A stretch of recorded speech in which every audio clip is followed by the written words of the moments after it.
let's make some hearty vegetable stew. So this is going to be a vegetarian version, and then I'm going to also make the meat version. We'll post them separately, but we're going to make the vegetarian one first. So I'm going to add some olive oil to my electric skillet.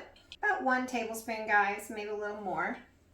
Then I have these plant-based beef tips that I am going to put in here to fry. So we're just going to saute them for a hot minute. And while they're sauteing, I'm going to get my kitty off of the chair that keeps moving the camera. Get him. Get him. Yes, she walks on the wild side just like her mother does. So, let's get these in here. It's cold, guys, and it's that time of year when we want to make stuff. So I'm going to make a vegetable beef stew, which with plant-based beef. And then I'm going to make a meat version of beef stew also that's a little different. Since I don't eat beef, I like this. And I'm making probably one that's going to make about 6 bowls of soup. Maybe a little more. So, get this in here, get this going. I'm going to make it in here to start with. And then once I get all my vegetables done and I start adding liquids, we're going to put it in a slow cooker. So, first to start with, we're going to start our sauteing in here. I will use the same skillet when I make the beef one as I'm using for the vegan one, vegetarian one, whatever you want to call it. I'm too old for vegan, I'm just vegetarian, guys. Okay, so what I'm doing is I'm just getting some of the frost off because I wanted to get kind of a crispy shell on the outside. So, because vegetarian meat has a tendency to get soft and fall apart in the center. So when you're making it into a soup, you want to make sure you crisp it up. Also, since I'm adding this meat, I'm going to be really careful on how much salt I add because these meats are very salty, which will infuse into your food. So that's one thing to do. Now, you ask, could I make the beef version of the stew with the vegetarian? I do a lot of times, but this time I am not going to because my beef stew recipe has bacon in it. Guys, I'm not putting stirples in this. So I'm doing a different version of vegetarian beef stew that I like, that I've modified to do how I want it. So hopefully that answers your question. Okay, I think those are well enough along. Now we're going to add in here a half of small onion, 1 clove of garlic, a small stick of celery, and a small carrot minced. Okay, I'm going to add that in there. Kind of let it saute around in there. So I'm going to add another couple tablespoons of olive oil. And I'm going to add a little bit of flour, probably about 2 tablespoons or more. You do you. I'm going to let that cook off. I want that to get nice and floured so that later when I add my liquid to it, it won't taste like flour.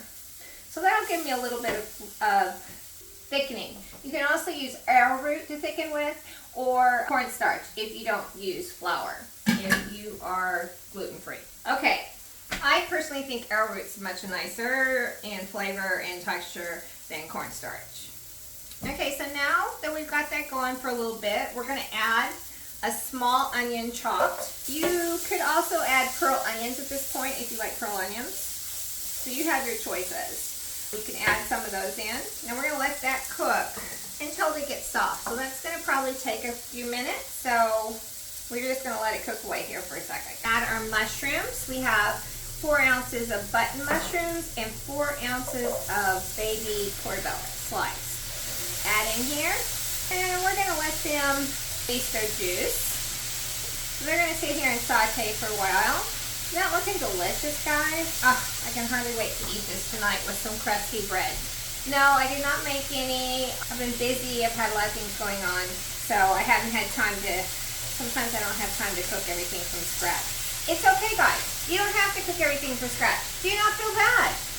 It's perfectly fine to buy bread when you don't have time to make it. Oh, and it's probably perfectly fine. It's perfectly fine if your family eats stew out of a can to buy it like that. However, my picky family won't. But thank God they'll still eat bread from the bakery. So this is going to have to cook for a little bit. We're going to let this cook this little heart out on medium until the mushrooms are finished releasing. Doesn't take a long time since they're sliced. Now when this step is done, we're going to put it in our crock pot and add the rest of our ingredients and let it cook on low the rest of the day until tonight. See how nice that looks, guys? Now you can do this in the heavy bottom kettle and do it on your stove if you want. That's fine. Don't worry about it. I just like my stuff to develop a much stronger flavor by cooking on low.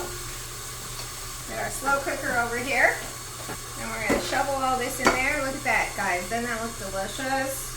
I usually do add a packet of George Washington's beef seasoning, which is vegetarian. Feel free to find it at, I think you can buy it online from Amazon, I believe. Now we're going to add a half a cup of wine, red wine, preferably Merlot, guys. That's going to give us our deep, rich flavor. If you don't like Merlot and you can't drink wine, just go ahead and just add a half a cup of vegetable broth. Once again, just by my vegetable broth, we're going to pour in 4 cups of vegetable broth. We're going to add a teaspoon of Italian seasoning and a tablespoon of fresh rosemary. If you don't have fresh rosemary, feel free to just put a teaspoon of dried rosemary, but I prefer fresh if I can get it, which I can because it grows on my windowsill. We're going to add a can of fire roasted diced tomatoes. I always try to use fire roasted when I am. I don't use just plain because fire roasted has a much better flavor. And we're going to add a cup of tomato sauce. Woo! This is looking good, guys. And we're going to add a tablespoon of balsamic vinegar to also make the richness of this much deeper. I love balsamic vinegar, guys. You can never have too much of it. Put a tablespoon of that in. And then last but not least, we are going to add in some chopped up vegetables, 1 potato, 1 sliced carrot, and 1 stalk of celery sliced. And that is what's going to make up our stew. Look at how beautiful that is. Okay, we're going to put that on to cook. And I'll see you guys tonight so you can see a bowl of it that I'm going to eat and how delicious it is. Thanks for joining me. And if you eat beef stew, don't give up. I'm going to do that next.